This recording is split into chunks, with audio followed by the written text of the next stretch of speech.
नमस्कार, स्वागत है आप सभी का सुख शांति और समृद्धि में। मैं हूं जागृति और हमारे साथ स्टूडियो में इस वक्त मौजूद है ज्योतिष दैवज्ञ पंडित देवेंद्र द्विवेदी जी। पंडित जी, स्वागत है आपका। धन्यवाद। दर्शकों, आपको बता दें कि यदि आपके मन में कोई सवाल है जो आप हमसे पूछना चाहते हैं तो आप हमें मैसेज कर सकते हैं या फिर मेल भी कर सकते हैं। और साथ ही आपको अपना नाम, आपका जन्म स्थान, जन्म समय एवं जन्म तारीख की जानकारी भी हमें भेजनी होगी। और साथ ही आज के एपिसोड के आखिरी में हम आपको बताएंगे आज का खास मंत्र। आप बात करेंगे पंडित जी से और जानेंगे। पंडित जी, आपसे जानना चाहूंगी कि प्रॉपर्टी आज के टाइम में रियल एस्टेट एक बहुत ही बड़ा विषय हो गया है। बहुत ही हर किसी को रियल एस्टेट में आज किसी ना किसी तरह से जरूरत पड़ती ही है। तो संपत्ति से कैसे आर्थिक लाभ लिया जाए? प्रॉपर्टी से जुड़ी बातें, सबसे पहले तो हमें सप्तम भाव का अध्ययन करना पड़ता है। अब यहाँ पर मैं सामूहिक बात कर रहा हूं। प्रॉपर्टी से संबंधित आप व्यवसाय कर रहे हैं, आपकी कुंडली क्या कहती है, यह व्यक्ति विशेष आपका होगा। यहां पर मैं सामूहिक बात कर रहा हूं कि जन्म कुंडली में सबसे पहले दसम भाव, जो कर्म भाव है, इसका संबंध मंगल या शनि से है कि नहीं। ये दो ग्रह प्रॉपर्टी से संबंधित है। शनि जो भूमि तत्व ग्रह है, भूमि तत्व ग्रह होने के कारण धरती से संबंधित जो भी कार्य है, वैसे अगर मैं ये कहूं कि 100% कार्य जो है धरती से ही है तो शायद गलत नहीं होगा। शनि तो सब कुछ देने वाले हैं, पर आपकी जन्म कुंडली में शनि का दसम भाव से किसी प्रकार का संबंध है या नहीं, शनि कहीं पीड़ित तो नहीं हो रहा है, मंगल कहीं पीड़ित तो नहीं हो रहा है। उसके बाद एकादश भाव,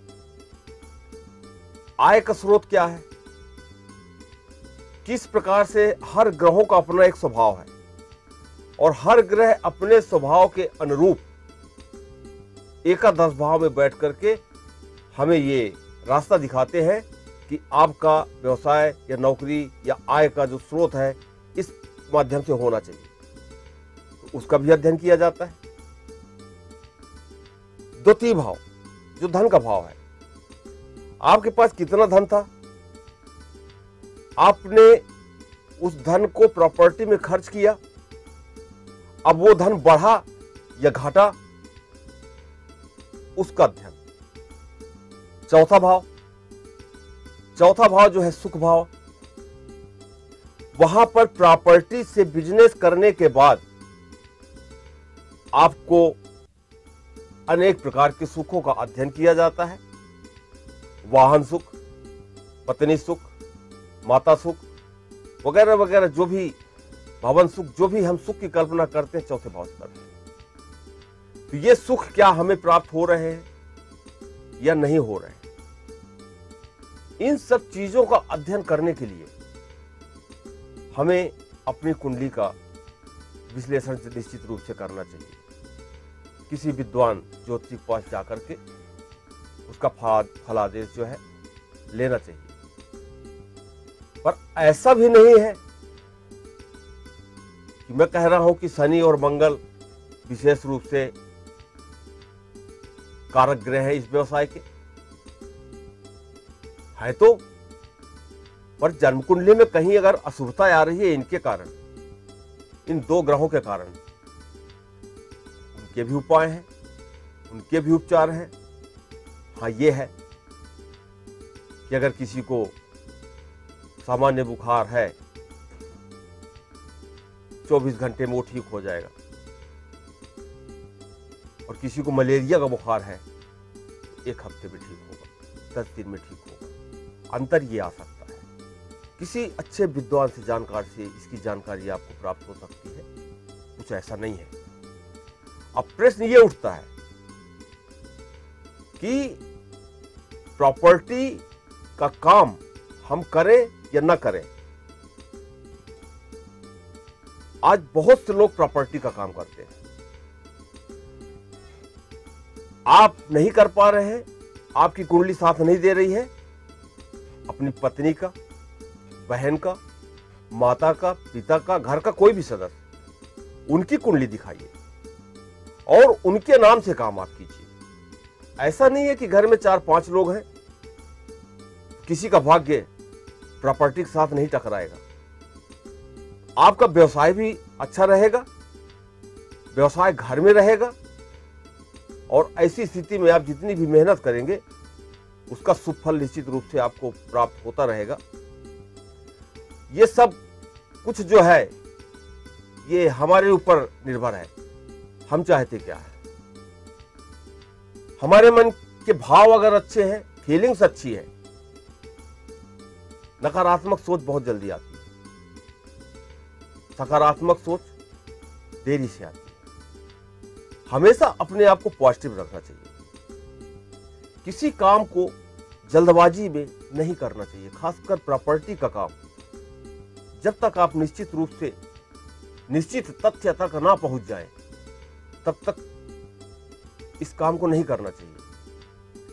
चलिए इसके लिए एक अच्छा सा उपाय हम बता देते हैं आपको कि जो लोग भी प्रॉपर्टी का कार्य करते हैं, उनका पैसा फंसा हुआ है या नहीं फंसा है, बीच में दलाली कर रहे हैं, किसी से लेकर के किसी को दे रहे हैं, या प्रॉपर्टी खरीद ली है बिक नहीं रही है, या बिक गई है पैसे नहीं आ रहे हैं, उद्देश्य आपका है अधिक से अधिक लाभ।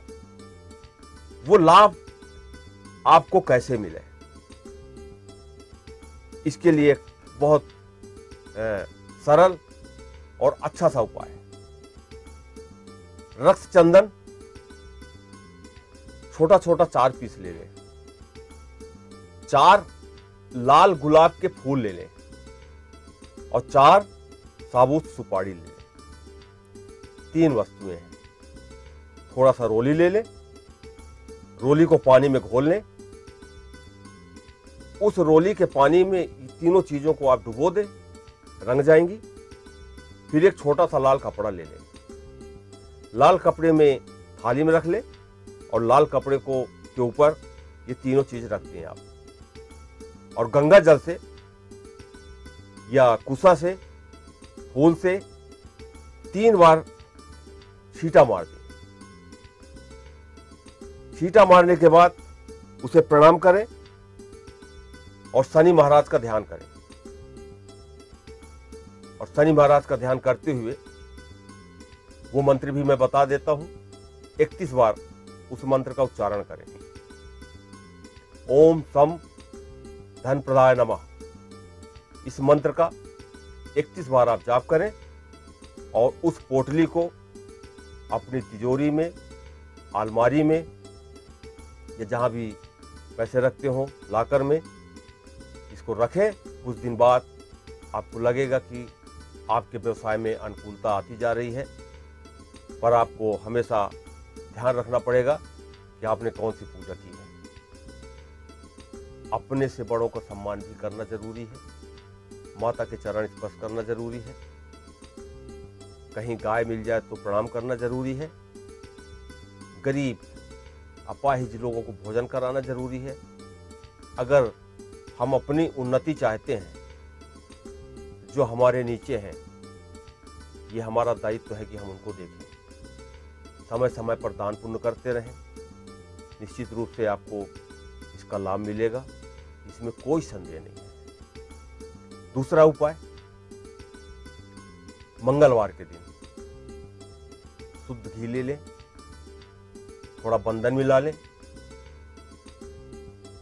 हनुमान जी के मंदिर में जाएं, सिंदूर का चोला चढ़ाएं, एक घी का दीपक जला दें, अगरबत्ती जला दें, थोड़ा सा प्रसाद जो भी है, एक नारियल वो चढ़ा दें, और चढ़ाने के बाद हनुमान जी से प्रार्थना करें